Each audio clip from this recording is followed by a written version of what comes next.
ਨਿੱਕੀਆਂ ਕੁਰਮਲਾ ਚੈਨਲ ਦੇਖ ਰਹੇ ਦਰਸ਼ਕਾਂ ਦਾ ਬਹੁਤ ਸਵਾਗਤ ਹੈ। ਜਿਵੇਂ ਕਿ ਤੁਹਾਨੂੰ ਪਤਾ ਕਿ ਅਸੀਂ ਹਰ ਇੱਕ ਮੁਲਾਕਾਤ ਪ੍ਰੋਗਰਾਮ 'ਚ ਤੁਹਾਡੇ ਨਾਲ ਕਿਸੇ ਖਾਸ ਸ਼ਖਸੀਅਤ ਦੀ ਗੱਲਬਾਤ ਕਰਾਉਂਦੇ ਹਾਂ। ਅੱਜ ਵੀ ਅਸੀਂ ਤੁਹਾਨੂੰ ਉਸ ਸ਼ਖਸੀਅਤ ਦੇ ਰੂਬਰੂ ਕਰ ਰਹੇ ਹਾਂ ਜਿਸ ਸ਼ਖਸੀਅਤ ਨੇ ਆਪਣੇ ਜੀਵਨ ਦੇ ਵਿੱਚ ਸਿੱਖਿਆ, ਕਲਾ, ਸੱਭਿਆਚਾਰ, ਖੇਡਾਂ ਤੇ ਵੱਖ-ਵੱਖ ਖੇਤਰਾਂ 'ਚ ਸ਼ਾਨਦਾਰ ਪੈੜਾਂ ਪਾਈਆਂ ਨੇ।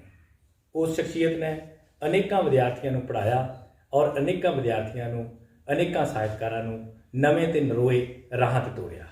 ਮੇਰੀ ਮੁਰਾਦ ਹੈ ਪ੍ਰੋਫੈਸਰ ਅਜੀਤ ਲੰਗੇਰੀ ਜੀ ਤੋਂ। ਤੇ ਸਵਾਗਤ ਹੈ ਜੀ ਪ੍ਰੋਫੈਸਰ ਲੰਗੇਰੀ ਸਾਹਿਬ, ਬਹੁਤ ਬਹੁਤ ਸਵਾਗਤ ਤੁਹਾਡਾ ਨਿੱਕੀਆਂ ਕੁਰਮਲਾ ਚੈਨਲ 'ਤੇ। ਧੰਨਵਾਦ, ਤੁਸੀਂ ਯਾਦ ਕੀਤਾ, ਮੇਰੀ ਸਿਫਤ ਕੀਤੀ।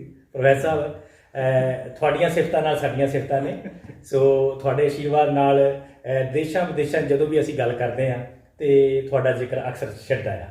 ਤੇ ਅੱਜ ਵੀ ਅਸੀਂ ਜਿੰਨੇ ਵੀ ਸਾਡੇ ਦਰਸ਼ਕ ਦੁਨੀਆ ਦੇ ਵੱਖ-ਵੱਖ ਕੋਨਿਆਂ 'ਚ ਬੈਠੇ ਇਸ ਪ੍ਰੋਗਰਾਮ ਨੂੰ ਦੇਖ ਰਹੇ ਹਾਂ ਤੇ ਉਹਨਾਂ ਨੂੰ ਤੁਹਾਡੀਆਂ ਜਿਹੜੀਆਂ ਪੁਰਾਣੀਆਂ ਯਾਦਾਂ, ਤੁਹਾਡੀਆਂ ਜਿਹੜੀਆਂ ਵੱਖ-ਵੱਖ ਖੇਤਰਾਂ 'ਚ ਸ਼ਾਨਦਾਰ ਪੈੜਾਂ ਆ, ਉਹਨਾਂ ਦੇ ਨਾਲ ਉਹਨਾਂ ਨੂੰ ਜੋੜਨਾ ਆ ਤਾਂ ਕਿ ਸਾਡੀ ਨਵੀਂ ਪਨੀਰੀ ਇਹਨਾਂ ਪੈੜਾਂ ਤੋਂ ਕੁਝ ਸਿੱਖ ਕੇ ਨਰੋਈਆਂ ਕਦਰਾਂ ਕੀਮਤਾਂ ਦੀ ਧਾਰਨੀ ਬਣ ਸਕੇ। ਸੋ ਸਭ ਤੋਂ ਪਹਿਲਾਂ ਮੈਂ ਬੇਨਤੀ ਕਰਾਂਗਾ ਕਿ ਤੁਹਾਡੇ ਜਿਹੜੇ ਜੀਵਨ ਦੀ ਸ਼ੁਰੂਆਤ ਹੁੰਦੀ ਹੈ ਬੜੀ ਔਖੀ ਜ਼ਿੰਦਗੀ ਤੋਂ ਹੁੰਦੀ ਹੈ, ਉਸ ਜ਼ਿੰਦਗੀ ਬਾਰੇ ਥੋੜ੍ਹਾ ਜਿਹਾ ਸਾਨੂੰ ਜਾਣਕਾਰੀ ਜ਼ਰੂਰ ਦਿਓ। ਤੁਸੀਂ ਸਾਰੇ ਜਾਣਦੇ ਆ ਕਿ ਬੇਜ਼ਮੀਨੇ ਜੀ ਲੋਕ ਕਿਸ ਤਰ੍ਹਾਂ ਦਾ ਜੀਵਨ ਬਤੀਤ ਕਰਦੇ ਆ। ਉਹਨਾਂ ਨੂੰ ਕੋਈ ਪੱਕਾ ਕਿੱਤਾ ਨਹੀਂ ਹੁੰਦਾ ਜੀ ਤੇ ਕਦੀ ਉਹਨਾਂ ਨੂੰ ਕੁਝ ਕਰਨਾ ਪੈਂਦਾ, ਕਦੀ ਕੁਝ ਕਰਨਾ ਪੈਂਦਾ ਜੀ। ਤੇ ਜਦੋਂ ਮੈਂ ਆਪਣੇ ਮਾਂ-ਬਾਪ ਵੱਲ ਦੇਖਦਾ ਤਾਂ ਮੈਨੂੰ ਬਹੁਤ ਕਈ ਵਾਰ ਮੈਂ ਇੱਕ ਤਰੀਕੇ ਨਾਲ ਦੁਖੀ ਵੀ ਹੋ ਜਾਂਦਾ ਪਈ ਜੀ, ਜੀ। ਉਹਨੇ ਕਿੱਦਾਂ ਦਾ ਜ਼ਿੰਦਗੀ ਬਤੀਤ ਕੀਤੀ। ਹਾਂਜੀ ਤੇ ਫਿਰ ਵੀ ਸਾਨੂੰ ਕਿਸੇ ਨਾ ਕਿਸੇ ਤਰ੍ਹਾਂ ਉਹਨੇ ਬੰਨੇ ਕੰਢੇ ਲਾ ਰੱਖਿਆ ਤੇ ਉਹਨੇ ਸਾਨੂੰ ਸੇਧ ਦਿੱਤੀ ਜੀ। ਤੇ ਅਸੀਂ ਥੋੜ੍ਹਾ ਬਹੁਤਾ ਕੁਛ ਬਣ ਗਏ। ਪ੍ਰੋਫੈਸਰ ਸਾਹਿਬ, ਇਹ ਕਿਉਂਕਿ ਸਭ ਤੋਂ ਵੱਡੀ ਦੇਣ ਮਾਪਿਆਂ ਦੀ ਹੁੰਦੀ ਹੈ, ਸਭ ਤੋਂ ਵੱਡੀ ਸਾਡੀ ਗੁਰੂ ਮਾਂ ਹੁੰਦੀ ਹੈ ਤੇ ਉਹਨਾਂ ਨੇ ਤੁਹਾਨੂੰ ਇੱਥੋਂ ਤੱਕ ਪਹੁੰਚਾਇਆ, ਪਰ ਉਹਨਾਂ ਨੇ ਥਾਪੜਾ ਦਿੱਤਾ, ਮਿਹਨਤ ਤੁਹਾਡੀ ਆ ਤੇ ਤੁਹਾਡੀ ਜਿਹੜੀ ਮਿਹਨਤ ਰਹੀ ਇਹਦੇ ਵਿੱਚ ਇਸ ਜ਼ਿੰਦਗੀ ਦੀ ਵੱਖ-ਵੱਖ ਖੇਤਰਾਂ ਜਿਹੜੀਆਂ ਪ੍ਰਾਪਤੀਆਂ ਉਹ ਕਿਹੋ ਜਿਹੀ ਰਹੀਆਂ? ਮਿਹਨਤ ਦਾ ਮੈਂ ਇੱਕ ਇਹ ਕਹਾਂਗਾ ਕਿ ਜਦ ਮੈਂ ਸਕੂਲ ਮੈਂ ਸਭ ਤੋਂ ਪਹਿਲਾਂ ਮੈਂ ਸਕੂਲ ਪਹੁੰਚ ਜਾਂਦਾ ਸੀ। ਵਾਹ ਜੀ ਵਾਹ, ਅੱਛਾ ਜੀ। ਫਿਰ ਉੱਥੇ ਮੈਂ ਬਹੁਤ ਮਿਹਨਤ ਕਰਦਾ ਸੀ ਜੀ। ਇੱਕ ਵਾਰ ਦੀ ਮੈਨੂੰ ਗੱਲ ਯਾਦ ਹੈ ਹਾਂਜੀ ਕਿ ਮੇਰੇ ਕੋਲ ਕਿਤਾਬ ਹੈ ਨਹੀਂ ਸੀ ਤੇ ਮੇਰੇ ਜਿਹੜੀ ਅਧਿਆਪਕਾ ਜੀ ਸੀਗੇ ਹਾਂਜੀ। ਉਹਨੇ ਮੈਨੂੰ ਥੋੜ੍ਹਾ ਜਿਹਾ ਝਿੜਕਿਆ ਜੀ। ਤੇ ਮੈਂ ਫਿਰ ਘਰ ਆ ਗਿਆ ਤੇ ਮੈਂ ਆਪਣੇ ਜਿਹੜਾ ਨਾਲ ਦਾ ਮੇਰਾ ਹਮਜਮਾਤੀ ਸੀ ਉਹ ਤੋਂ ਮੈਂ ਉਹ ਕਿਤਾਬ ਲਈ। ਹਾਂਜੀ। ਉਹ ਜਿਓਗ੍ਰਾਫੀ ਦੀ ਕਿਤਾਬ ਸੀ, ਜ਼ਿਲ੍ਹਾ ਹੁਸ਼ਿਆਰਪੁਰ ਬਾਰੇ। ਜੀ। ਮੈਂ ਸਾਰੀ ਰਾਤ ਪੜ੍ਹਦਾ ਰਿਹਾ, ਯਾਦ ਕਰਦਾ ਰਿਹਾ ਤੇ ਹਾਂਜੀ। ਮੈਂ ਜਦੋਂ ਸਵੇਰੇ ਗਿਆ ਮੈਂ ਭੈਣ ਜੀ ਨੂੰ ਜਾ ਕੇ ਕਿਹਾ, ਜੀ ਇਸ ਕਿਤਾਬ 'ਚੋਂ ਮੈਨੂੰ ਜਿੱਥੋਂ ਮਰਜ਼ੀ ਪੁੱਛ ਲਓ, ਵਾਹ ਜੀ ਵਾਹ। ਮੈਨੂੰ ਸਭ ਕੁਝ ਆਉਂਦਾ। ਜੀ। ਤੇ ਉਹਨੇ ਫਿਰ ਮੈਨੂੰ ਬਹੁਤ ਪਿਆਰ ਕੀਤਾ। ਅੱਛਾ ਜੀ। ਅੱਗੇ ਨੂੰ ਮੇਰਾ ਪਹਿਲਾਂ ਤੋਂ ਵੱਧ ਧਿਆਨ ਰੱਖਣ ਲੱਗ ਪਿਆ। ਜੀ, ਮਤਲਬ ਤੁਸੀਂ ਸਾਰੀ ਰਾਤ ਉਹ ਕਿਤਾਬ ਪੜ੍ਹਦੇ ਰਹੇ? ਪੜ੍ਹਦਾ ਰਿਹਾ, ਯਾਦ ਕਰਦਾ ਰਿਹਾ। ਤੇ ਤੁਹਾਨੂੰ ਉਹ ਕਿਤਾਬ ਸਾਰੀ ਜਿਓਗ੍ਰਾਫੀ ਯਾਦ ਹੋ? ਯਾਦ ਹੋ। ਮੈਂ ਉਹਨਾਂ ਨੂੰ ਛੋਟੀ ਜਿਹੀ ਸੀ, ਕੋਈ ਇੰਨਾ ਨਹੀਂ, ਜੀ 30-40 ਸਫ਼ੇ ਹੋਣਗੇ। ਜੀ ਜੀ। ਤੇ ਮੈਂ ਉਹਨਾਂ ਨੂੰ ਜਾ ਕੇ ਕਿਹਾ, ਜੀ ਮੈਨੂੰ ਹੁਣ ਪੁੱਛੋ ਜਿੱਥੋਂ ਸਵਾਲ। ਮਰਜ਼ੀ ਤੁਸੀਂ ਮੈਨੂੰ ਪੁੱਛ ਲਓ। ਜੀ। ਤੇ ਫਿਰ ਇੱਦਾਂ ਦੀ ਇੱਕ ਹੋਰ ਗੱਲ ਹੈ ਕਿ ਜਦੋਂ ਮੈਂ ਹੁਣ ਕਹਿਣਾ ਨਹੀਂ ਚਾਹੁੰਦਾ, ਹਾਂਜੀ। ਕਹਿ ਵੀ ਦੇਣਾ ਚਾਹੁੰਦਾ ਕਿ ਮੈਂ ਇੱਕ ਵਾਰੀ ਆਪਣੇ ਟੀਚਰ ਨੇ ਮੈਨੂੰ ਕਿਹਾ ਕਿ ਮੇਰੇ ਮਾਲਪੁਰ ਜੀ 2-3 ਮੀਲ ਦਾ ਫਾਸਲਾ, ਜੀ। ਫਿਰ ਉੱਥੇ ਸਾਗ ਜਾ ਕੇ ਦਿਆ। ਅੱਛਾ ਜੀ। ਉਹ ਮੈਂ ਪਤਾ ਨਹੀਂ ਕੀ ਹੋਇਆ, ਮੈਂ ਜਿਉਂ ਦੌੜਿਆ, ਜਦੋਂ ਮੈਂ ਵਾਪਸ ਆਇਆ ਤਾਂ ਉਹ ਕਹਿੰਦੀ, ਤੂੰ ਕਿੱਥੇ, ਸਾਗ ਕਿੱਥੇ? ਮੈਂ ਕਿਹਾ ਜੀ ਮੈਂ ਦਿਆ। ਇੰਨੀ ਛੇਤੀ ਕਿੱਦਾਂ ਦਿਆ? ਅੱਛਾ। ਉਹਦਾ ਮੈਨੂੰ ਇਨਾਮ ਇਹ ਮਿਲਿਆ ਕਿ ਹੁਣ ਹਰ ਵਾਰ ਸਾਗ ਜਿਹੜਾ ਤੁਸੀਂ ਦੇਣ ਜਾਓਗੇ? ਮੈਂ ਹੀ ਦੇਣ ਜਾਊਂਗਾ। ਮਤਲਬ ਤੁਸੀਂ ਦੌੜ ਕੇ ਸਾਗ ਦੇ ਕੇ ਆ ਗਏ? ਵਾਹ ਜੀ। ਇਹ ਮਤਲਬ ਤੁਹਾਡੀ ਅਧਿਆਪਕਾਂ ਪ੍ਰਤੀ ਸ਼ਰਧਾ ਸੀ? ਸ਼ਰਧਾ ਸੀ। ਉਹ ਫਿਰ ਮੈਨੂੰ ਪਸੰਦ ਕਰਦੇ ਇਸੇ ਕਰਕੇ ਤੇ ਤੁਸੀਂ ਹੁਸ਼ਿਆਰ ਵੀ ਸੀਗੇ ਪਹਿਲੇ? ਚਲੋ ਮੈਂ ਇਹਨੂੰ ਕਹਿ ਲਓ ਕਿ ਥੋੜ੍ਹਾ ਜਿਹਾ ਮੈਨੂੰ ਯਾਦ ਸ਼ਕਤੀ ਮੇਰੀ ਜ਼ਿਆਦਾ ਸੀ, ਹੈਰਾਨ ਕਰਨ ਵਾਲੀ ਸੀ ਸਾਰਿਆਂ ਨੂੰ। ਜੀ। ਤੇ ਅਜੀਬ ਜਿਹੀ ਲੋਕੀ ਦੇਖਦੇ ਸੀ ਕਿ ਆਹ ਕਿੱਦਾਂ, ਇੰਨਾ ਟਾਈਮ ਕਿੱਦਾਂ ਯਾਦ ਹੋ ਗਿਆ। ਜੀ। ਜਿਹੜਾ ਇਹ ਤਾਂ ਇੱਕ ਦੋ ਗੱਲਾਂ ਆਪਾਂ ਮੰਨਦੇ ਹਾਂ ਵੀ ਕੁਛ ਬੱਚੇ ਜਿਹੜੇ ਗਿਫਟਡ ਹੁੰਦੇ ਆ ਤੇ ਕੁਦਰਤੀ ਉਹਨਾਂ ਦਾ ਦਿਮਾਗ ਬਹੁਤ ਜ਼ਿਆਦਾ ਹੁੰਦਾ। ਇਹਦੇ ਵਿੱਚ ਤੁਸੀਂ ਮਿਹਨਤ ਤੇ ਰਹਿਮਤ ਨੂੰ ਕਿੱਦਾਂ ਜੋੜਦੇ ਆ? ਮਿਹਨਤ ਦੀ ਗੱਲ ਤਾਂ ਜਿਹੜੀ ਹੈਗੀ ਹੈ ਨਾ, ਤੁਸੀਂ ਉਹ ਮੈਂ ਸਕੂਲ ਦੀ ਗੱਲ ਕਰਾਂਗਾ ਕਿ ਮਾਸਟਰ ਮਨਦੀਪ ਸਿੰਘ ਜੀ ਦੇਵਤਾ ਟੀਚਰ ਸੀਗੇ ਜੀ। ਉਹਨੇ ਦੇਖੋ ਅਮੀਰ ਬੰਦਿਆਂ ਨੂੰ ਤਾਂ ਸਾਰੇ ਯਾਦ ਨੇੜੇ ਕਰਦੇ ਆ ਜਾਂਦੇ ਨੇੜੇ, ਪਰ ਜਿਹੜਾ ਰਿਹਾ ਹੈ ਬੰਦਾ ਪਾਟੇ ਕੱਪੜਿਆਂ ਵਾਲਾ, ਉਹ ਮੇਰੇ ਇੱਕ ਦਿਨ ਬਹੁਤ ਮਾਰਕਸ ਆ ਗਏ ਅੱਛਾ। ਸਾਰੀ ਕਲਾਸ 'ਚ ਵੱਧ ਨੰਬਰ ਉਹਨੇ ਮੈਨੂੰ ਆ ਕੇ ਮੈਨੂੰ ਕਹਿੰਦੇ ਤੂੰ ਖੜਾ ਹੋ। ਮੈਂ ਡਰ ਗਿਆ ਕਿ ਪਤਾ ਨਹੀਂ ਕੀ ਗਲਤੀ ਹੋ ਗਈ ਹੈ। ਉਹਨੇ ਥਾਪੜਾ ਦਿੱਤਾ ਵਾਹ। ਤੇ ਉਹ ਮੈਨੂੰ ਕਹਿੰਦੇ ਅੱਖਾਂ 'ਚ ਅੱਖਾਂ ਪਾ ਕੇ ਅੱਜ ਤੋਂ ਬਾਅਦ ਤੈਂ ਪੜ੍ਹਨਾ। ਵਾਹ। ਤੈਂ ਪੜ੍ਹਨਾ। ਅੱਛਾ ਮੈਂ ਉਹ ਦਿਨ ਆਹ, ਤੇ ਅੱਜ ਵਾਹ। ਮੈਂ ਜੋ ਕੁਛ ਹਾਂ ਉਹਨਾਂ ਕਰਕੇ ਬਹੁਤ ਕਰਕੇ ਮੈਂ ਬਹੁਤਾ ਉਹਨਾਂ ਦਾ ਦੇਖਦਾ ਹੈ ਜੀ ਕਿ ਜਿਨ੍ਹਾਂ ਨੇ ਇੰਨਾ ਮੈਨੂੰ ਥਾਪੜਾ ਦਿੱਤਾ 2 ਸਾਲ 9ਵੀਂ ਤੇ 10ਵੀਂ ਜੀ ਲਗਾਤਾਰ ਜੀ ਮੈਨੂੰ ਤਕਰੀਬਨ ਰੋਜ਼ ਕਹੀ ਜਾਣਾ ਸ਼ਾਬਾਸ਼ ਸ਼ਾਬਾਸ਼ ਮੇਰਾ ਵਾਹ। ਨਾਮ ਲਈ ਜਾਣਾ। ਜੀ ਤੇ ਮੈਂ ਜੋ ਮਿਹਨਤ ਕੀਤੀ ਮੇਰਾ ਖਿਆਲ ਜ਼ਿੰਦਗੀ 'ਚ ਮੈਂ ਜਿਹੜੇ ਉਹ 9 ਤੇ 10 ਸਾਲ ਤੋਂ ਮਿਹਨਤ ਕੀਤੀ ਕਲਾਸਾਂ 'ਚ ਮੈਂ ਸ਼ਾਇਦ ਉਹਦੇ ਬਾਅਦ ਨਹੀਂ ਕਰ ਸਕਿਆ ਜਿੰਨੀ ਮੈਂ ਉਦੋਂ ਮਿਹਨਤ ਕੀਤੀ। ਜਾਂ ਤਾਂ ਪ੍ਰਿੰਸੀਪਲ ਦੀ ਮਾਸਟਰ ਜੀ ਰਣਜੀਤ ਸਿੰਘ ਹੋਰਾਂ ਦਾ ਜਾਦੂ ਸੀਗਾ ਜੀ। ਜਾਂ ਕੁਛ ਮੇਰੇ 'ਚ ਹੀ ਇੱਦਾਂ ਦੀ ਗੱਲ। ਦੇਖੋ ਉਹਨੇ ਤੁਹਾਡਾ ਜਿਹੜਾ ਗੁਣ ਸੀਗਾ ਉਹਨੇ ਲੱਭ ਲਿਆ ਔਰ ਤੁਹਾਨੂੰ ਥਾਪੜਾ ਦੇਣ ਲੱਗ ਪਏ ਤੁਰਿਆ ਚੱਲ ਔਰ ਤੁਸੀਂ ਤੁਰਦੇ ਤੁਰਦੇ ਇੱਥੇ ਤੱਕ ਪਹੁੰਚੇ। ਤੁਸੀਂ ਫਿਰ ਗੀਤ ਸੰਗੀਤ ਨਾਲ ਕਦੋਂ ਜੁੜੇ? ਗੀਤ ਸੰਗੀਤ ਦੇ ਵਿੱਚ ਮੇਰੀ ਨਾਨੀ ਜੀ ਦਾ ਰੋਲ ਹੈ ਜੀ। ਮੇਰੀ ਨਾਨੀ ਜੇ ਮੈਂ ਕਹਾਂ ਕਿ ਜਿੰਨਾ ਚਿਰ ਜਾਗਦੀ ਸੀ ਹਾਂਜੀ। ਉਹ ਉਨਾ ਚਿਰ ਗਾਉਂਦੀ ਸੀ। ਵਾਹ ਜੀ ਵਾਹ। ਉਹਦੀਆਂ ਇੰਨੇ ਗੀਤ ਉਹਨੇ ਗਾਏ ਹਾਂਜੀ ਕਿ ਮੈਂ ਜੋ ਗਾ ਰਿਹਾ ਜੀ। ਮੈਨੂੰ ਕਈ ਵਾਰੀ ਇਹ ਹੁੰਦਾ ਵੀ ਕਿਸੇ ਬੰਦੇ ਨੇ ਮੈਨੂੰ ਕਿਸੇ ਕਵੀ ਦਰਬਾਰ 'ਤੇ ਜਾਂ ਹੁਣੇ ਹੀ ਮੈਨੂੰ ਉਹ ਲਾਈਨਾਂ ਦਿੱਤੀਆਂ ਹਾਂਜੀ ਤੇ ਮੈਂ ਉਸੇ ਵੇਲੇ ਉਹਦੀ ਟਿਊਨ ਬਣਾ ਕੇ ਉਸੇ ਵੇਲੇ ਗਾ ਦਿੰਦਾ ਤੇ ਉਹਦੇ ਬਾਅਦ ਉਹ ਲੋਕ ਹੈਰਾਨ ਹੋ ਜਾਂਦੇ ਆ ਜੀ। ਵੀ ਤੂੰ ਇੰਨੀ ਛੇਤੀ ਇਹ ਟਿਊਨ ਕਿੱਦਾਂ ਬਣਾ ਕਿੱਦਾਂ ਬਣ ਗਈ? ਤੇ ਮੈਂ ਕਹਿੰਦਾ ਇਹ ਨਾਨੀ ਦੀ ਮਿਹਰ। ਨਾਨੀ ਦੀ ਮਿਹਰਬਾਨੀ। ਇੱਕ ਵਾਰੀ ਮੈਂ ਕਿਸੇ ਬਹੁਤ ਵੱਡੇ ਸੰਗੀਤਕਾਰ ਦੇ ਕੋਲ ਬੈਠਾ ਤੇ ਮੈਂ ਕਹਿ ਬੈਠਾ ਕਿ ਆਹ ਟਿਊਨ ਮੈਂ ਬਣਾਈ ਹੈ। ਅੱਛਾ ਜੀ। ਤੇ ਜਦੋਂ ਕਹਿੰਦੇ ਕਿ ਇੰਨਾ ਨਹੀਂ ਮਾਣ ਕਰੀਦਾ ਜੀ ਤੂੰ ਕੀ ਟਿਊਨ ਬਣਾਈ ਹੋਈ, ਉਹ ਬਹੁਤ ਵੱਡੇ ਸੀਗੇ। ਜੀ ਜੀ। ਮੈਂ ਕਿਹਾ ਜੀ ਚਲੋ ਹੋ ਗਈ ਗੱਲ। ਹੂੰ। ਤੇ 10 ਮਿੰਟ ਬਾਅਦ ਗੱਲਾਂ 'ਚ ਮੈਨੂੰ ਕਹਿੰਦੇ ਕੋਈ ਸੁਣਾ। ਜੀ। ਜਦੋਂ ਮੈਂ ਉਹ ਸੁਣਾਉਣ ਲੱਗਾ ਤੇ ਜਦ ਮੈਂ ਸੁਣਾਈ ਤਾਂ ਉਹ ਹੈਰਾਨ ਹੋ ਕੇ ਮੈਨੂੰ ਥੋੜ੍ਹੀ ਦੇਰ ਸੁਣ ਕੇ ਕਹਿੰਦੇ ਇਹ ਟਿਊਨ ਕਿਸੇ ਨੂੰ ਰਿਕਾਰਡ ਨਾ ਕਰਵਾਈ ਜੀ। ਇਹ ਰਾਗ ਪੀਲੂ 'ਚ ਹੈ। ਵਾਹ। ਉਹ ਮੈਂ ਨਾ ਮੈਨੂੰ ਸੁਰਦਾ, ਮੈਂ ਸੱਚ ਕਹਿਣਾ ਹੈ, ਤੁਸੀਂ ਕਹਿੰਦੇ ਆ ਕਿ ਗੀਤ ਸੰਗੀਤ ਹੈ, ਫਿਰ ਮੈਨੂੰ ਸੁਰ ਦੀ ਤਾਲ ਦੀ ਜੀ ਮੈਂ ਕਹਿਣਾ ਹੈ ਕਿ ਮੈਨੂੰ ਕੋਈ ਸਮਝ ਨਹੀਂ ਹੈ ਜੀ। ਪਰ ਇੱਕ ਗੱਲ ਬੜੀ ਕਮਾਲ ਹੈ ਕਿ ਮੈਂ ਜਦੋਂ ਵੀ ਕਿਤੇ ਗਾਇਆ, ਜਿੱਥੇ ਵੀ ਮੈਂ ਕਦੀ ਗਾਇਆ, ਉਹ ਸੋਚ ਗਿਆ ਉਹ ਕਈ ਵਾਰੀ ਬਹੁਤ ਵੱਡੇ ਸੰਗੀਤ ਅੰਤਰ ਬੰਦੇ ਬੈਠੇ ਹੁੰਦੇ ਸੀ ਜੀ। ਮੈਂ ਉਹਨਾਂ 'ਚ ਵੀ ਬੈਠ ਜਾਂਦਾ ਸੀਗਾ ਜੀ। ਤੇ ਤਕਰੀਬਨ ਮੈਨੂੰ ਉਹ ਪਸੰਦ ਕਰਦੇ ਸੀ। ਵਾਹ ਜੀ ਵਾਹ। ਤੇ ਹੁਣ ਕੁਦਰਤੀ ਹੁਣ ਤੱਕ ਵੀ ਕਰਦੇ ਆ ਕਰੀ ਜਾ ਰਹੇ ਆ। ਅੱਛਾ, ਆਪਾਂ ਨਾਨੀ ਜੀ ਦੀ ਗੱਲ ਕਰਦੇ ਆ। ਨਾਨਕਾ ਪਿੰਡ, ਨਾਨੀ ਜੀ ਦਾ ਵੇਰਵਾ ਜ਼ਰੂਰ ਦਿਓ। ਮੇਰੀ ਨਾਨੀ ਬਡੇਸਰੋਂ ਪਿੰਡ ਦੀ ਹੈ। ਦੇਸੋ ਜੀ। ਪਹਿਲਾਂ ਬਡੇਸਰੋਂ ਪਿੰਡ ਬਹੁਤ ਜਿੱਦਾਂ ਮਿਊਜ਼ੀਕਲ ਜਿਹਾ ਲੱਗਦਾ ਜੀ। ਤੇ ਉੱਥੇ ਮੈਨੂੰ ਮੇਰਾ ਜਿਹੜਾ ਬੀਤਿਆ, ਮੇਰੇ ਨਾਨਾ ਨਾਨੀ, ਹਾਂਜੀ। ਮੈਂ ਇਹ ਕਹਾਂਗਾ ਕਿ ਉਹ ਬਹੁਤ ਵੱਡੇ ਐਸਥੀਟ ਜਿਨ੍ਹਾਂ ਨੂੰ ਕਹਿੰਦੇ ਸੋਝ ਕਲਾ ਦੇ ਮਾਹਰ ਸੀਗੇ। ਜੀ। ਮੇਰੇ ਨਾਨਾ ਜੀ ਨੂੰ ਇੱਦਾਂ ਦੀਆਂ ਤਸਵੀਰਾਂ ਕੈਲੰਡਰ ਲੈ ਕੇ ਆਉਂਦੇ ਹੁੰਦੇ ਸੀ ਜੀ। ਤੇ ਸਾਨੂੰ ਉਹ ਦਿਖਾਉਂਦੇ ਹੁੰਦੇ ਸੀ। ਵਾਹ। ਨਾਨੀ ਨੇ ਸਾਰਾ ਦਿਨ ਗਾਈ ਜਾਣਾ ਗਾਈ ਜਾਣਾ। ਜੀ ਜੀ। ਉਹਦੇ ਗਾਉਣ ਦੇ ਨਾਲ ਮੇਰੀਆਂ ਜਿਹੜੀਆਂ ਤਿੰਨੇ ਹੀ ਭੈਣਾਂ ਸੀ ਹਾਂਜੀ। ਉਹ ਵੀ ਗਾਉਂਦੀਆਂ ਸੀ, ਮੇਰੀ ਮਾਂ ਵੀ ਗਾਉਂਦੀ ਸੀ ਤੇ ਘਰ 'ਚ ਸਾਡੇ ਇਹ ਮਾਹੌਲ ਸੀਗਾ ਵੀ ਮਾੜੀ ਜਿਹੀ ਗੱਲ ਹੋਈ ਨਹੀਂ ਗੀਤ ਤੇ ਚਾਰੇ ਜਣੇ ਕੋਰਸ ਸ਼ੁਰੂ ਹੋ ਗਿਆ, ਗੀਤ ਸ਼ੁਰੂ ਹੋ ਜਾਂਦਾ ਸੀ ਜੀ। ਤੇ ਇਸ ਤਰੀਕੇ ਨਾਲ ਚੱਲਦਾ ਸੀ। ਸਾਡੀ ਨਾਨੀ ਹਾਂਜੀ। ਉਹ ਬਹੁਤ ਹੀ ਮੈਨੂੰ ਸਭ ਤੋਂ ਵੱਧ ਨਾਨਕਿਆਂ 'ਚ ਮੇਰੀ ਨਾਨੀ ਤੋਂ ਪਿਆਰ ਹੈ। ਨਾਨੀ ਜੀ ਦਾ ਨਾਮ, ਉਹਨਾਂ ਦਾ ਨਾਮ ਕੀ ਸੀ? ਆਸੀ। ਵਾਹ ਜੀ ਵਾਹ। ਮਤਲਬ ਤੁਹਾਡੀਆਂ ਆਸਾਂ ਮੁਰਾਦਾਂ ਸਾਰੀਆਂ ਨਾਨੀ ਆਸੀ ਨੇ ਪੂਰਾ ਕਰਦੇ। ਪੂਰੀ। ਬਹੁਤ ਕਮਾਲ ਆ। ਇਹੋ ਜਿਹੇ ਬਜ਼ੁਰਗਾਂ ਦੀ ਤੁਹਾਨੂੰ ਸ਼ਾਬਾਸ਼ ਮਿਲੀ ਹੈ, ਇਹੋ ਜਿਹੇ ਤੁਹਾਨੂੰ ਨਾਨਕੇ ਮਿਲੇ, ਦਾਦਕੇ ਮਿਲੇ ਔਰ ਉਹਨਾਂ ਦੇ ਵਿੱਚੋਂ ਤੁਹਾਨੂੰ ਕਲਾ ਦਾ ਜਿਹੜਾ ਭੰਡਾਰ ਮਿਲਿਆ ਔਰ ਉਸ ਕਲਾ ਨੂੰ ਤੁਸੀਂ ਹੋਰ ਮਿਹਨਤ ਦੇ ਨਾਲ ਨਿਖਾਰਿਆ ਤੇ ਵਿਚਾਰਿਆ। ਤੁਸੀਂ ਅੱਜ ਵੀ ਕਹਿੰਦੇ ਮੈਨੂੰ ਸੁਰ ਦਾ ਗਿਆਨ ਨਹੀਂ, ਲੇਕਿਨ ਤੁਸੀਂ ਸੁਰ ਦੇ ਧਰਾਂਤਰਾਂ 'ਚ ਬੈਠ ਕੇ ਸੁਰਮਈ ਗੀਤ ਗਾ ਦਿੰਦੇ ਆ। ਇਹ ਤਾਂ ਹੁੰਦਾ ਨਾ, ਅਕਸਰ ਹੁੰਦਾ ਬਹੁਤ। ਤੇ ਮੈਂ ਇਹਦੇ ਵਿੱਚ ਮੈਂ ਇਹ ਜਿਵੇਂ ਕਹੂੰਗਾ ਵੀ 1980 ਵਿੱਚ ਮੈਨੂੰ ਸੱਦਾ ਆਇਆ ਸੀਗਾ ਵਰਲਡ ਪੰਜਾਬੀ ਕਾਨਫਰੰਸ ਇੰਗਲੈਂਡ। ਜੀ। ਉੱਥੇ ਮੇਰਾ ਦੋਸਤ ਅਮਿਤ ਹੋ ਜਾਏ, ਉਹਨੇ ਇੱਕ ਗਾਣਾ ਲਿਖਤਾ ਸੀ, ਦੇਸ਼ ਬੇਗਾਨੇ ਰਾਤ ਪਈ ਹਾਂ ਤਾਂ ਚੇਤੇ ਆਈਆਂ ਮਾਮਾ। ਜੀ ਜੀ। ਇਹ ਗਾਣਾ ਕਿਉਂਕਿ ਸਾਰਾ ਹੀ ਪੰਜਾਬ ਗਿਆ ਸੀ, ਸਾਰੇ ਕਵੀ ਗਏ ਸੀਗੇ ਜੀ। ਉਹਦੇ 'ਚ ਹੁਣ ਇਹ ਆ ਵੀ ਹੁਣ ਸਾਰੇ ਦਿਨ ਕਵਿਤਾ ਨਹੀਂ ਸੁਣਨ ਵਾਲੇ ਹੁੰਦੇ, ਨਹੀਂ ਸੁਣਦੇ। ਤੇ ਉਹ ਜਿਸ ਵੇਲੇ ਉਹਨੇ ਜਦ ਮੈਂ ਗੁਰਦੁਆਰੇ ਜਾਂ ਕਿਸੇ ਵੀ ਮਹਿਫਿਲ 'ਚ ਜਾਣਾ ਹਾਂ ਤਾਂ ਉਹਨੇ ਸਭ ਤੋਂ ਪਹਿਲਾਂ ਇਹੀ ਸੁਣਨਾ। ਇੱਕ ਗਾਣਾ ਇੱਕ ਵਾਰੀ ਸ਼ੁਰੂ ਹੋਇਆ, ਫਿਰ ਚੱਲ ਸੋ ਚੱਲ ਸੱਚਾ ਅਰਥ ਹੈ ਜੀ ਇਹੋ ਹੀ ਇੱਕ ਗਾਣਾ ਜੀ ਇਹ ਚੱਲੀ ਗਿਆ। ਉਹਦੇ ਵਿੱਚ ਸਾਰੇ ਇੰਗਲੈਂਡ ਦੇ ਵਿੱਚ ਉਸ ਵੇਲੇ ਇਹ ਹੋ ਗਿਆ ਸੀ ਕਿ ਮਾਵਾਂ ਵਾਲਾ ਅਜੀਤ, ਗੀਤ ਮਾਵਾ ਵਾਲਾ ਜੀ, ਮਾਵਾਂ ਵਾਲਾ ਅਜੀਤ, ਅਜੀਤ ਲੰਗੇਰੀ ਦੇ ਮਾਵਾ ਵਾਲਾ ਜੀ ਮਾਵਾਂ ਵਾਲਾ ਅਜੀਤ ਬਣ ਗਿਆ ਜੀ ਤੇ ਉਹ ਉਹਦੇ ਵਿੱਚ ਬੜੇ ਮੇਰੇ ਹਸੀਨ ਤਜਰਬੇ ਆ ਉੱਥੇ ਜੀ। ਤੇ ਕਿਸ ਤਰ੍ਹਾਂ ਇਸ ਗੀਤ ਨੇ ਜੀ। ਉੱਥੇ ਧੁੰਮਾਂ ਪਾਈਆਂ ਤੇ ਹੁਣ ਤੱਕ ਵੀ ਬਹੁਤ ਵਾਰੀ ਜਿਸ ਵੇਲੇ ਗੱਲ ਚੱਲਦੀ ਆ ਉਸ ਕਾਨਫਰੰਸ ਦੀ ਯਾਦ ਤਾਂ ਕਰਦੇ ਉਹਦੇ ਵਿੱਚ ਮੈਂ ਮੱਲੋ ਮੱਲੀ ਆਵਾਂ, ਹਾਲਾਂਕਿ ਮੇਰਾ ਹੱਕ ਨਹੀਂ ਬਣਦਾ। ਪਰ ਸਾਹਿਬ ਤੁਸੀਂ ਅੱਜ ਵੀ ਦੇਖੋ ਜਿਹੜੇ ਸਾਡੇ ਦਰਸ਼ਕ ਆ ਉਹ ਪੂਰੇ ਜਿੱਥੇ ਵਰਲਡ ਦੇ ਵਿੱਚ ਪੰਜਾਬੀ ਬੈਠੇ ਆ ਉੱਥੇ ਦੇਖ ਰਹੇ ਸਾਡਾ ਚੈਨਲ ਨਿੱਕੀਆਂ ਕੁੰਬਲਾਂ ਦੇ ਰਾਹੀਂ, ਤੇ ਮੈਂ ਚਾਹਾਂਗਾ ਵੀ ਇਹੀ ਗੀਤ ਆਪਾਂ ਅੱਜ ਉਹਨਾਂ ਨੂੰ ਸੁਣਾ ਦਈਏ ਤਾਂ ਵਧੀਆ ਰਹੇਗਾ। ਚਲੋ।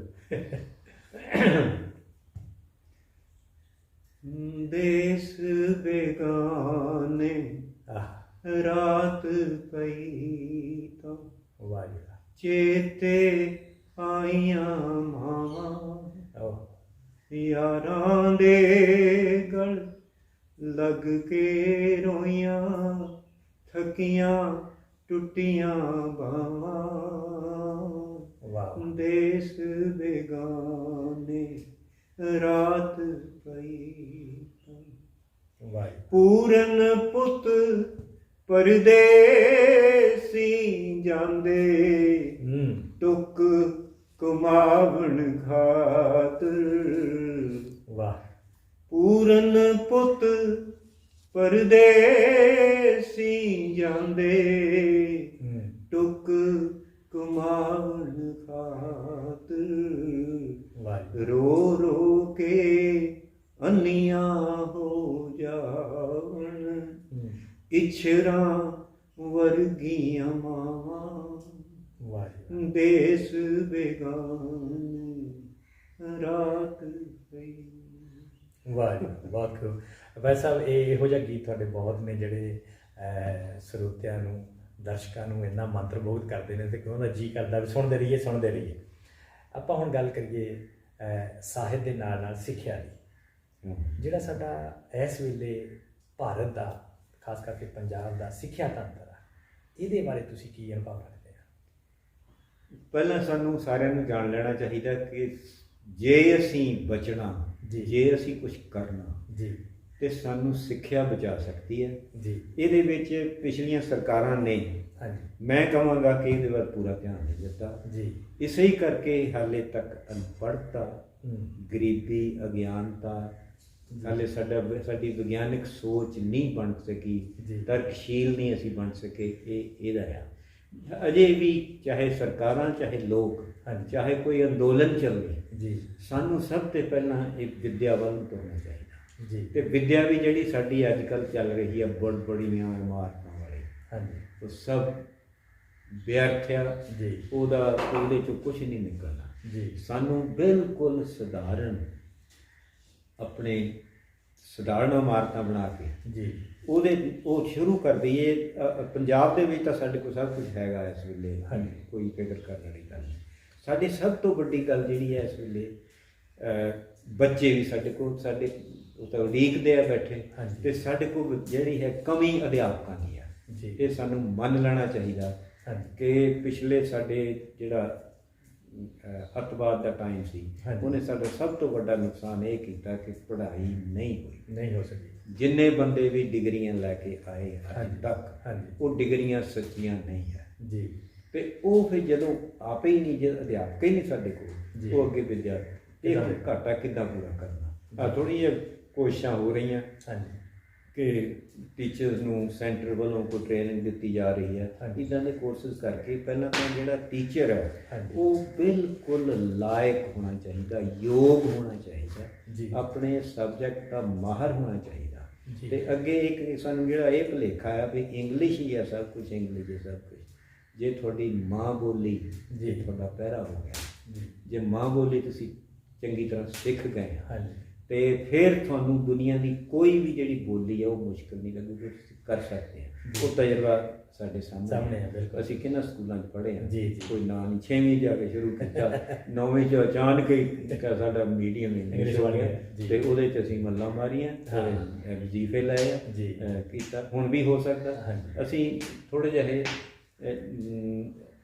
ਗਲਤ ਰਾਹ ਤੇ ਪਏ ਜੀ। ਹੋ, ਸਾਡੀ ਸੋਚਣੀ ਗਲਤ ਹੈ। ਹਾਂਜੀ। ਤੁਸੀਂ ਆਪਣੀ ਸਭ ਤੋਂ ਪਹਿਲਾਂ ਪ੍ਰਾਇਮਰੀ ਐਜੂਕੇਸ਼ਨ ਠੀਕ ਕਰੋ, ਬਿਲਕੁਲ ਠੀਕ। ਸਭ ਤੋਂ ਪਹਿਲਾਂ ਪ੍ਰਾਇਮਰੀ ਐਜੂਕੇਸ਼ਨ, ਮੁੱਢ ਸਾਡਾ ਉਹ ਆ। ਪ੍ਰਾਇਮਰੀ ਐਜੂਕੇਸ਼ਨ ਸ਼ੁਰੂ ਹੋ ਕੇ ਆਪਣੇ ਆਪ ਉੱਪਰ ਚੱਲਦਾ ਜਾਏਗਾ। ਜੀ। ਮੈਂ ਇੱਕ ਜਿਹੜੀ ਹੁਣ ਕਿਤਾਬ ਲਿਖ ਰਿਹਾ ਹਾਂਜੀ। ਤੇ ਜੇ ਉਹ ਦਰਸ਼ਕਾਂ ਨੂੰ ਮੈਂ ਇਹ ਜ਼ਰੂਰ ਕਹੂੰਗਾ ਕਿ ਉਹ ਕਿਤਾਬ ਤੁਸੀਂ ਜ਼ਰੂਰ ਪੜ੍ਹਿਓ। ਜੀ। ਤੇ ਇਹ ਵੀ ਬੜੀ ਕਮਾਲ ਦੀ ਗੱਲ ਹੈ ਕਿ ਮੈਂ ਲਿਖਣ ਦੇ ਵਿੱਚ ਨਹੀਂ ਕੋਈ ਕਸਰ ਛੱਡੀ।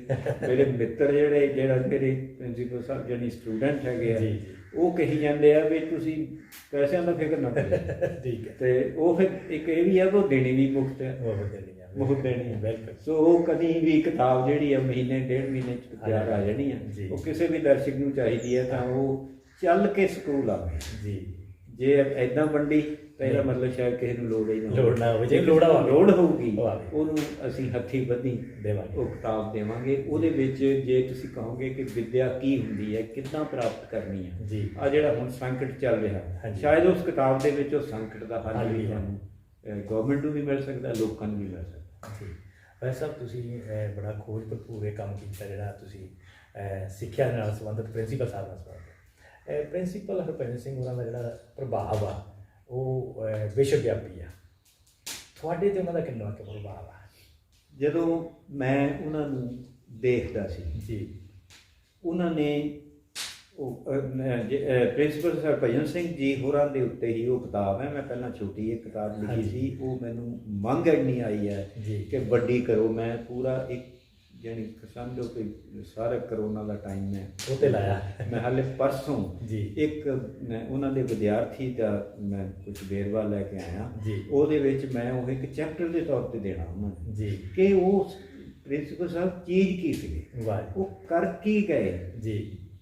ਖੇਡਾਂ 'ਚ ਵੀ ਕਮਾਲ, ਹਾਂਜੀ। ਪੜ੍ਹਾਈ 'ਚ ਜੇ ਹਲੇ ਤੁਸੀਂ ਕਮਾਲ ਦੇਖੋਗੇ ਪਹਿਲਾਂ ਤਾਂ ਲੱਗਦਾ ਸੀ ਮਾਲ ਪਰ ਫੁੱਟਬਾਲ ਹੀ ਹੈ, ਹਾਂਜੀ। ਪਰ ਇਹ ਕਿਤਾਬ ਦੱਸੂਗੀ ਪੜ੍ਹਾਈ ਦੱਸੂਗੀ, ਹੋਰ ਫੀਲਡ ਵੀ ਦੱਸੂਗੀ। ਇਹ ਸਾਡਾ ਕਾਲਜ ਹੈ ਜੀ, ਉਹਦੇ 'ਚ ਇਹ ਹੈ ਜੀ। ਮੈਂ ਉੱਥੇ ਜੇ ਕਾਲਜ ਨਾ ਹੁੰਦਾ ਮੈਂ ਨਹੀਂ ਪੜ੍ਹ ਸਕਦਾ ਜੀ। ਮੇਰੇ ਭਰਾ ਨਹੀਂ ਪੜ੍ਹ ਸਕਦੇ, ਨਹੀਂ ਪੜ੍ਹ ਸਕਦੇ। ਅਸੀਂ ਤਾਂ ਇੱਦਾਂ ਤੁਰੇ ਫਿਰਨਾ ਸੀਗਾ। ਜੀ। ਬਿਲਕੁਲ ਇਹ ਉਹਨਾਂ ਦੀ ਮਿਹਰਬਾਨੀ ਹੈ। ਜੀ। ਤੇ ਉਹ ਕਿਤਾਬ ਜਿਹੜੀ ਹੈ ਉਹ ਪੜ੍ਹਨੀ, ਜਿਹੜਾ ਕਿ ਮਾਲਪੁਰ ਇਲਾਕੇ ਦੇ ਨਾਲ ਕੋਈ ਸੰਬੰਧਿਤ ਜੀ। ਹੁੰਦਾ, ਜਿਹੜਾ ਵਿੱਦਿਆ ਦੇ ਵਿੱਚ ਕਰਨਾ ਚਾਹੁੰਦਾ ਜੀ। ਕਿ ਇੱਕ ਬੰਦਾ ਹੀ ਪ੍ਰਿੰਸੀਪਲ ਸਾਹਿਬ ਵਰਗਾ ਇੱਕ ਬੰਦਾ ਹੀ ਕੀ ਕਰ ਸਕਦਾ। ਕੀ ਕਰ ਸਕਦਾ? ਉਹਨੇ ਸਾਰੇ ਇਲਾਕੇ ਨੂੰ ਜੀ। ਉਹਨਾਂ ਨੇ ਬਦਲ ਕੇ ਰੱਖ ਦਿੱਤਾ। ਇੱਥੋਂ ਕੌਣ ਕੌਣ ਨਹੀਂ ਪੈਦਾ ਹੋਇਆ। ਜੀ। ਜਿਹੜੀ ਕਿ ਮੈਂ ਤੁਹਾਨੂੰ ਸਾਹਿਤਕਾਰ, ਆਹ, ਜਨਰਲ ਜੀ। ਤੇ ਇੰਜੀਨੀਅਰ, ਜੀ। ਮਤਲਬ ਬੁੱਧੀਜੀਵੀ, ਜੀ। ਜੀ। ਕੀ ਦੇ ਕੀ ਨਹੀਂ ਉੱਥੋਂ ਪੈਦਾ ਹੋਏ। ਜੀ। ਸੋ ਉਹ ਉਹਨਾਂ ਦੀ ਦੇਣ ਹੈ। ਉਹਨਾਂ ਦੀ ਦੇਣ ਹੈ, ਸਿੱਖਿਆ ਦੀ ਦੇਣ ਹੈ, ਵਿੱਦਿਆ ਦੀ ਦੇਣ ਹੈ। ਜੀ। ਜਦ ਤੁਸੀਂ ਪਹਿਲੀ ਗੱਲ ਸ਼ੁਰੂ ਕੀਤੀ ਹਾਂਜੀ। ਸੀ, ਉਹ ਪੰਜਾਬੀਓ, ਜੀ। ਉਹ ਲੋਕੋ, ਜਿੰਨੀ ਛੇਤੀ ਹੁੰਦਾ ਆਹ, ਸਕੂਲ ਕਾਇਮ ਕਰੋ। ਸਕੂਲ ਦੇ ਵਿੱਚ ਟੀਚਰ ਵਧੀਆ ਹੋਣੇ ਚਾਹੀਦੇ ਆ। ਜੀ। ਉਹ ਕਿਤੋਂ ਮੈਂ ਇੱਕ ਸਟੀਫਨ ਲੀ ਲੌਕ ਨਾਮ ਦਾ ਇੱਕ ਬੰਦਾ ਆ, ਜੀ। ਉਹ ਕਹਿੰਦਾ ਸੀ ਵੀ ਜਿਹੜੇ ਟੀਚਰ ਆ, ਜੀ। ਜੇ ਮੈਨੂੰ ਪਤਾ ਲੱਗੂਗਾ, ਇਹ ਪ੍ਰਿੰਸੀਪਲ ਹਰਭਜਨ ਸਿੰਘ ਜੀ ਇੰਨੇ ਲੱਭ ਕੇ ਲਿਆਉਂਦੇ ਲੱਭ ਕੇ ਸੀ। ਟੀਚਰ ਲਿਆਦੇ ਸੀ। ਇਹ ਸਟੀਫਨ ਲੀ ਲੌਕ ਇੱਕ ਹੈਗਾ ਰਾਈਟਰ ਹੈ ਇੰਗਲਿਸ਼ ਦਾ, ਉਹ ਕਹਿੰਦਾ ਵੀ ਮੈਂ ਟੀਚਰ ਮੈਨੂੰ ਚਾਹੀਦੇ ਮੇਰੇ ਸਕੂਲ 'ਚ। ਜੀ। ਜੇ ਮੈਨੂੰ ਪਤਾ ਲੱਗ ਜਾ ਉੱਥੇ ਟੀਚਰ ਹੈ, ਮੈਂ ਜਾਊਂਗਾ, ਮੈਂ ਉਹਦੇ ਹੱਥ ਜੋੜੂੰਗਾ। ਮੈਂ ਕਹਿੰਦਾ ਫਿਰ ਦੂਜੇ ਬੰਦੇ ਤੇ ਕਹੂੰ ਤਨਖਾਹ ਦੱਸ ਕਿੰਨੀ ਲੈਣੀ। ਦਿਖਾ ਕੇ ਜੇ ਉਹ ਫਿਰ ਵੀ ਨਾ ਮੰਨਿਆ, ਕਹਿੰਦਾ ਮੈਂ ਚੱਕ ਕੇ ਲੈ। ਠੀਕ ਹੈ। ਮਤਲਬ ਟੀਚਰ ਦੀ ਪ੍ਰਿੰਸੀਪਲ ਹਰਭਜਨ ਸਿੰਘ ਨੇ ਇੱਕ ਕੰਮ ਕਰਦੇ ਸੀ, ਪਤਾ ਨਹੀਂ ਕਿੱਥੋਂ ਬੰਦਾ ਲੱਭ ਕੇ ਲਿਆਉਂਦਾ ਸੀ। ਇੱਕ ਗੱਲ ਦੀ ਮੈਨੂੰ ਪਰਸੋਂ ਹੀ ਪਤਾ ਲੱਗੀ ਹੈ ਜੀ। ਕਿ ਉੱਦਾਂ ਦਾ ਟੀਚਰ ਵੀ ਕੋਈ ਹੋਊਗਾ। ਵਾਹ। ਜੇ ਉੱਦਾਂ ਦਾ ਟੀਚਰ ਸੀ ਤਾਂ ਉਹਨੇ ਤਾਂ ਬਣਾਉਣਾ ਹੀ ਬਣਾਉਣਾ ਸੀ। ਪ੍ਰੋਫੈਸਰ ਸਾਹਿਬ, ਜਿਹੜੇ ਇੱਕ ਟੀਚਰ ਦਾ ਜੀਵਨ 'ਚ ਬਹੁਤ ਮਹੱਤਵਪੂਰਨ ਰੋਲ ਹੈ, ਪ੍ਰਿੰਸੀਪਲ ਭਜਨ ਸਿੰਘ ਹੋਣੀ, ਔਰ ਤੁਸੀਂ ਆਪਣੇ ਜੀਵਨ 'ਚ ਜਿੰਨਾ ਟਾਈਮ ਕਾਲਜ ਦੇ ਵਿੱਚ ਪੜ੍ਹਾਇਆ, ਤੁਹਾਡੇ ਕੋਲ ਵੀ ਬਹੁਤ ਵੱਡੇ ਵੱਡੇ ਸਾਹਿਤਕਾਰ ਪੈਦਾ ਹੋਏ, ਵੱਖ-ਵੱਖ ਖੇਤਰਾਂ 'ਚ ਮਾਣਯੋਗ ਪ੍ਰਾਪਤੀਆਂ ਕਰਨ ਵਾਲੇ ਵਿਦਿਆਰਥੀ ਪੈਦਾ ਹੋਏ ਆ। ਇੱਕ ਟੀਚਰ ਦਾ ਜਿਹੜਾ ਰੋਲ ਆ ਉਹ ਕਿਹੋ ਜਿਹਾ ਹੋਣਾ ਚਾਹੀਦਾ? ਰੋਲ ਇਹ ਹੈ, ਸਭ ਤੋਂ ਪਹਿਲਾਂ ਤਾਂ ਉਹ ਬੱਚੇ ਨੂੰ ਬਹੁਤ ਪਿਆਰ ਕਰੇ। ਜੀ। ਉਹ ਕਿੰਨਾ ਵੀ ਹੋਵੇ, ਜੀ। ਹਰ ਬੱਚਾ ਉਹਦੇ ਕੋਲ ਪਹੁੰਚ ਕਰ ਸਕੇ, ਉਹਦੀ ਲੋੜ ਨੂੰ ਮਹਿਸੂਸ ਕਰੇ। ਜੀ। ਪਿੱਛੇ ਜਿਹੇ ਮੈਂ ਤੁਹਾਨੂੰ ਇੱਕ ਉਦਾਹਰਨ ਦਿੰਦਾ ਕਿ ਮੇਰਾ ਇੱਕ ਸਟੂਡੈਂਟ ਇੱਕ ਦਿਨ ਉਹਦਾ ਫੋਨ ਆਇਆ, ਹਾਂਜੀ। ਕਹਿੰਦਾ ਜੀ 360 ਰੁਪਏ ਦਾ 36 ਲੱਖ ਬਣ ਗਿਆ। ਮੈਂ ਕਿਹਾ 360 ਰੁਪਏ 36 ਲੱਖ ਕਿੱਦਾਂ ਬਣ ਕਿੱਦਾਂ ਗਿਆ? ਬਣ ਗਿਆ? ਕਹਿੰਦਾ ਜੀ ਤੁਸੀਂ ਮੈਨੂੰ 360 ਰੁਪਏ ਦਾ ਸਾਈਕਲ ਲੈ ਕੇ ਦਿੱਤਾ ਸੀ। ਵਾਹ ਜੀ ਵਾਹ। ਉਹਦੇ ਨਾਲ ਅੱਜ ਮੇਰੇ ਸਾਰੇ ਹੀ ਬੱਚੇ ਸਰਵਿਸ ਤੇ ਆ, ਮੈਂ ਮੈਨੇਜਰ ਰਿਟਾਇਰ ਹੋਇਆ ਬੈਂਕ ਚੋਂ, ਜੀ। ਤੇ ਉਹ 360 ਦਾ ਹੀ 36 ਲੱਖ ਕਦਮ ਬਣ ਆਉਂਦਾ ਹੈ। 36 ਲੱਖ ਤੇ ਉਹ ਮੈਂ ਇਹ ਕਹਿੰਦਾ ਵੀ ਤੁਸੀਂ ਉਹਦੀ ਲੋੜ ਮਹਿਸੂਸ ਕਰੋ। ਜੀ। ਦੂਜਾ ਉਹਨੂੰ ਥਾਪੜਾ, ਥਾਪੜਾ ਜ਼ਰੂਰੀ ਹੈ। ਪਿਆਰ ਜੀ। ਕਿ ਤੂੰ ਉਹ ਕਰ ਸਕਦਾ, ਜੀ। ਤੂੰ ਆ ਤਾਂ ਤੂੰ ਤੈਂ ਕਰ ਲੈਣਾ, ਤੂੰ ਬਸ ਤੂੰ ਖੜਾ ਹੋ। ਖੜਾ ਹੋ ਜਾਣਾ। ਹਾਂਜੀ, ਤੇ ਜੀ। ਇਹ ਗੱਲਾਂ ਦੀ ਲੋੜ ਹੈ। ਜੀ। ਤੇ ਬਾਕੀ ਮੇਰਾ ਖਿਆਲ ਹੈ ਵੀ ਜੇ ਤੁਸੀਂ ਪਿਆਰ ਕਰੋਗੇ ਤਾਂ ਸਭ ਕੁਝ ਆਪੇ ਹੋ ਜਾਣਾ। ਜੀ। ਇਹ ਤਾਂ ਹੋ ਗਈ ਅਧਿਆਪਕ ਦੀ ਗੱਲ। ਤੁਸੀਂ ਸਕੂਲਾਂ ਦੀ ਗੱਲ ਕੀਤੀ ਆ ਵੀ ਸਕੂਲਾਂ ਦਾ ਅੱਜ ਕੱਲ੍ਹ ਯੁੱਗ ਜਿਹੜਾ ਦਿਖਾਵੇ ਦਾ ਆ ਗਿਆ, ਤੁਸੀਂ ਕਹਿੰਦੇ ਵੀ ਦਿਖਾਵੇ ਦੀ ਲੋੜ ਨਹੀਂ, ਕਿਵੇਂ ਚੱਲਾਂਗੇ ਆਪਾਂ? ਦੇਖੋ ਅਸੀਂ ਵੀ ਸਕੂਲ ਚਲਾਉਂਦੇ ਹਾਂ। ਮੈਂ ਉਹ ਸਕੂਲ ਦੇ ਪ੍ਰੈਜ਼ੀਡੈਂਟ ਮੇਰੇ ਘਰ ਵਾਲੇ ਆ, ਜੀ। ਤੇ ਮੈਂ ਵੀ ਕੰਮ ਕਰਨਾ, ਉਹ ਵੀ ਕੰਮ ਕਰਦੇ ਜੀ, ਆ। ਜੀ। ਤੇ ਜੇ ਮੇਰੀਆਂ ਧੀਆਂ ਦੂਰੋਂ ਬੈਠੀਆਂ ਸਾਨੂੰ ਗਾਈਡ ਉਹ ਵੀ ਕਰਦੀਆਂ, guide ਮੇਰੇ ਭਤੀਜੇ ਕੰਮ 'ਚ ਲੱਗੇ ਹੋ ਆ। ਜੀ। ਤੇ ਉਹਦੇ ਵਿੱਚ ਇਹ ਹੈਗਾ ਕਿ ਅਸੀਂ ਬਿਲਡਿੰਗ ਮਗਰ ਨਹੀਂ ਗਏ, ਜੀ। ਅਸੀਂ ਬਿਲਕੁਲ ਸਾਦੀ ਬਿਲਡਿੰਗ ਰੱਖੀ ਹੈ। ਹਾਂਜੀ। ਤੇ ਸਾਰੇ ਸਾਡੇ ਮਾਲਪੁਰ ਦੇ ਵਿੱਚ ਜੀ। ਸਭ ਤੋਂ ਘੱਟ ਫੀਸਾਂ ਜੀ। ਸਾਡੇ ਸਕੂਲ ਦੀਆਂ ਹੈ। ਜੀ। ਤੇ ਅਸੀਂ ਤਕਰੀਬਨ ਕਾਫੀ ਬੱਚਿਆਂ ਨੂੰ ਅਸੀਂ ਫ੍ਰੀ ਵੀ ਕਰਾਉਂਦੇ ਹਾਂ। ਉਹਨਾਂ ਦੀ ਮਦਦ ਵੀ ਅਸੀਂ ਕਰਦੇ ਹਾਂ। ਬਿਲਕੁਲ। ਉਹਦੇ 'ਚ ਅਸੀਂ ਜਿਹੜਾ ਪਹਿਲੇ ਮਦਰ ਟੰਗ ਨੂੰ ਪੂਰਾ ਅਸੀਂ ਧਿਆਨ ਜ਼ੋਰ ਦਿੰਦੇ ਦਿੰਦੇ ਹਾਂ, ਆਪਣੀ ਮਾਂ ਬੋਲੀ। ਜੀ। ਉਹਦੇ ਬਾਅਦ ਫਿਰ ਅਸੀਂ ਕਹਿੰਦੇ ਹਾਂ ਹਿੰਦੀ ਵੀ ਉਨੀ ਜ਼ਰੂਰੀ ਹੈ, ਹਾਂਜੀ। ਇੰਗਲਿਸ਼ ਵੀ ਉਨੀ ਜ਼ਰੂਰੀ ਹੈ। ਤੇ ਅਸੀਂ ਜਿਹੜਾ ਸਾਡੇ ਕੋਲ ਬੱਚਾ 9ਵੀਂ 10ਵੀਂ ਕਰ ਜਾਂਦਾ, ਉਹਨੂੰ ਪੂਰੀ ਇੰਗਲਿਸ਼ ਦੇ ਪੈਰ ਉਹਦੇ ਵੱਜ ਜਾਂਦੇ ਆ। ਜੀ। ਸਭ ਕੁਝ ਹੈ। ਅਸੀਂ ਜੇ ਕਹੀਏ ਵੀ ਸਾਡੇ ਕੋਲ ਅਧਿਆਪਕ ਕੋ PhD ਹੈ, ਨੋ। ਅਸੀਂ ਸਾਡੇ ਕੋਲ ਟੀਚਰ ਆਉਂਦੇ ਆ, ਅਸੀਂ ਉਹਨਾਂ ਨੂੰ ਮੇਰੇ ਘਰ ਵਾਲੇ ਜੀ। ਮੇਰੇ ਸੁਪਤਨੀ, ਉਹ ਉਹਨਾਂ ਨੂੰ ਪੂਰਾ ਗਾਈਡ ਕਰਦੇ ਆ, ਉਹਨਾਂ ਨੂੰ ਸੇਧ ਦਿੰਦੇ ਆ ਤੇ ਆਹ ਤੁਸੀਂ ਕਰਨਾ ਆ। ਜੀ। ਉਹ ਫਿਰ ਉਹਦੇ ਅੱਗੇ ਉਹ ਉਹਨਾਂ ਨੂੰ ਪੜ੍ਹਾਉਂਦੇ ਆ। ਸਾਡੇ ਰਿਜ਼ਲਟ ਅੱਛੇ ਆ ਤੇ ਮੈਂ ਤਾਂ ਹੈਰਾਨ ਹੈ। ਅਸੀਂ ਖੁਸ਼ ਬਹੁਤ ਹੁੰਦੇ ਹਾਂ ਕਿ ਸਾਡੇ ਕਿੰਨੇ ਡਾਕਟਰ ਬਣ ਗਏ, ਕਿੰਨੇ ਇੰਜੀਨੀਅਰ ਬਣ ਗਏ, ਕਿੰਨੇ ਬੰਦੇ ਫੋਰਨ ਦੇ ਬਾਅਦ ਬਹੁਤ ਵਧੀਆ ਵਧੀਆ ਥਾਵਾਂ ਤੇ ਬੈਠੇ ਆ। ਤੇ ਅਸੀਂ ਜੇ ਸਧਾਰਨ ਸਕੂਲ ਦੇ ਵਿੱਚੋਂ ਇੰਨਾ ਕੁਝ ਕਰ ਸਕਦੇ ਹਾਂ, ਵੱਡੇ ਸਕੂਲ ਕਿਉਂ ਨਹੀਂ ਕਰ ਸਕਦੇ? ਤੇ ਇਹਨਾਂ ਬੱਚਿਆਂ ਦੀ ਫਿਰ ਉਹੀ ਗੱਲ ਆ। ਤੇ ਉਹਨਾਂ ਨੂੰ ਫਿਰ ਅਸੀਂ ਬੱਚੇ ਨੂੰ ਅਨੁਸ਼ਾਸਨ, ਜੀ। ਸਭ ਤੋਂ ਪਹਿਲੀ ਗੱਲ ਸਾਡੀ ਕਿ ਅਨੁਸ਼ਾਸਨ। ਜ਼ਰੂਰੀ। ਨੋ ਕੋਈ ਇੱਥੇ ਤੁਸੀਂ ਹਾਲੇ ਜੇ ਤੁਹਾਡੇ ਕੋਲ ਲਾਇਸੈਂਸ ਨਹੀਂ ਹੈ ਤੇ ਤੁਸੀਂ ਮੋਟਰਸਾਈਕਲ ਨਹੀਂ ਲੈ ਸਕਦੇ। ਜੇ ਤੁਹਾਡੇ ਕੋਲ ਜਿਹੜਾ ਮੋਬਾਈਲ ਦਾ ਇੱਥੇ ਕੋਈ ਕੰਮ ਨਹੀਂ, ਇਸ ਤਰ੍ਹਾਂ ਦੀਆਂ ਅਸੀਂ ਗੱਲਾਂ। ਕੋਈ ਬੰਦਾ ਗਲਤ ਤਰੀਕੇ ਨਾਲ ਬੋਲ ਨਹੀਂ ਸਕਦਾ। ਪੂਰੀ ਇੱਜ਼ਤ ਉਹਨੂੰ ਸਵੇਰੇ ਅਸੈਂਬਲੀ ਦੇ ਵਿੱਚ ਅਸੀਂ 5-10 ਮਿੰਟ ਉਹਨੂੰ ਅਕਲ ਹੀ ਦਿੰਦੇ ਹਾਂ। ਜੀ।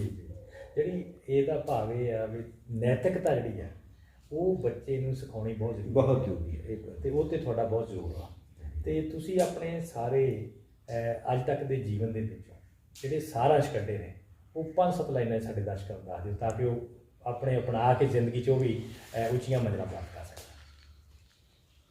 ਸਭ ਤੋਂ ਪਹਿਲਾਂ ਤਾਂ ਬੰਦਾ ਆਪਣੇ ਆਪ ਦੇ ਵਿੱਚ ਇਮਾਨਦਾਰ ਜੀ ਹੋਣਾ ਚਾਹੀਦਾ।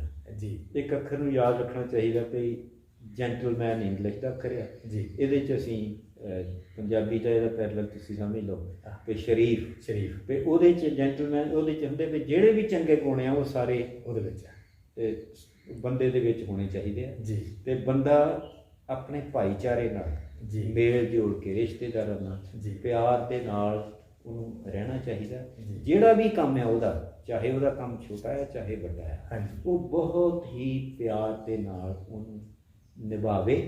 ਤੇ ਆਪਣੀਆਂ ਲੋੜਾਂ ਜਿਹੜੀਆਂ ਆ ਉਹ ਸਾਨੂੰ ਬਹੁਤ ਵਧਾਉਣ ਦੀ ਲੋੜ ਨਹੀਂ। ਜਿੰਨੀਆਂ ਅਸੀਂ ਜ਼ਿਆਦਾ ਲੋੜਾਂ ਵਧਾਵਾਂਗੇ ਅਸੀਂ ਅਸੰਤੁਸ਼ਟ ਹੋਵਾਂਗੇ। ਬਿਲਕੁਲ। ਸੰਤੁਸ਼ਟੀ ਜਿਹੜੀ ਹੈ ਉਹ ਥੋੜ੍ਹੀਆਂ ਚੀਜ਼ਾਂ ਨੇ ਮਿਲ ਜਾਂਦੀ ਹੈ। ਤੇ ਸਭ ਤੋਂ ਵੱਡੀ ਗੱਲ ਜਿਹੜੀ ਹੈ, ਜੇ ਪ੍ਰੇਮ ਕੀਓ ਤਿੰਨ ਹੀ ਪ੍ਰਭ ਪਾਇਓ, ਇਹ ਗੱਲ ਛੋਟੀ ਨਹੀਂ ਹੈ, ਇਹ ਬਹੁਤ ਵੱਡੀ ਗੱਲ ਹੈ। ਜੇ ਅਸੀਂ ਪ੍ਰੇਮ ਪਿਆਰ ਕਰਨਾ ਸ਼ੁਰੂ ਕਰ ਦਿਆਂਗੇ ਤਾਂ ਸਾਡਾ ਸਾਰਾ ਢਾਂਚਾ ਜਿਹੜਾ ਕਿ ਹੁਣ ਟੁੱਟ ਰਿਹਾ, ਇਹਨੂੰ ਜੋੜੋ ਜੇ ਜੋੜ ਸਕਦੇ। ਜੀ ਭਾਈ ਸਾਹਿਬ, ਤੁਸੀਂ ਸਾਨੂੰ ਬਹੁਤ ਕੀਮਤੀ ਗੱਲਾਂ ਦੱਸੀਆਂ। ਬਹੁਤ ਬਹੁਤ ਤੁਹਾਡਾ ਧੰਨਵਾਦ। ਨਿੱਘੀਆਂ ਕਰੂਮਾ ਦਰਸ਼ਕਾਂ ਦਾ ਬਹੁਤ ਬਹੁਤ ਧੰਨਵਾਦ। ਇੱਕ ਮੁਲਾਕਾਤ 'ਚ ਅਸੀਂ ਗੱਲ ਕਰ ਰਹੇ ਸੀ ਪ੍ਰੋਫੈਸਰ ਅਜੀਤ ਲੰਗੇਰੀ ਜੀ ਨਾਲ। ਸੋ ਆਓ ਇਹਨਾਂ ਦੇ ਵਿਚਾਰਾਂ 'ਤੇ ਅਮਲ ਕਰਕੇ ਆਪਣੇ ਜੀਵਨ ਨੂੰ ਸਫਲ ਕਰੀਏ। ਬਹੁਤ ਬਹੁਤ ਧੰਨਵਾਦ।